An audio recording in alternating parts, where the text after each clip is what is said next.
गुरु शिष्य रूप संवाद. हा संवाद हाच काय आहे? गणपतीच्या मुखातील काय आहे? दात आहे. वाद आणि संवाद याच्यात काय आहे? भेद.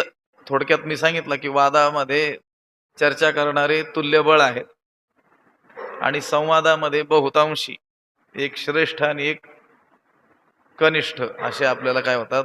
दिसून येतात.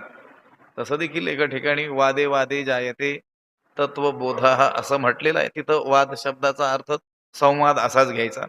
कारण तो जो श्लोक आहे, हे जे पद त्याच्यामध्ये आलेले आहेत, तीर्थे तीर्थे निर्मलम साधु वृंदम वृंदे वृंदे तत्वचिंतनानुवाद, वादे वादे जायते तत्वबोध, बोधे बोधे भासते चंद्रचूड, असा तो श्लोक आहे. तीर्थाला जाण्याची आज्ञा संतांनी आपल्याला केलेली दिसून येते.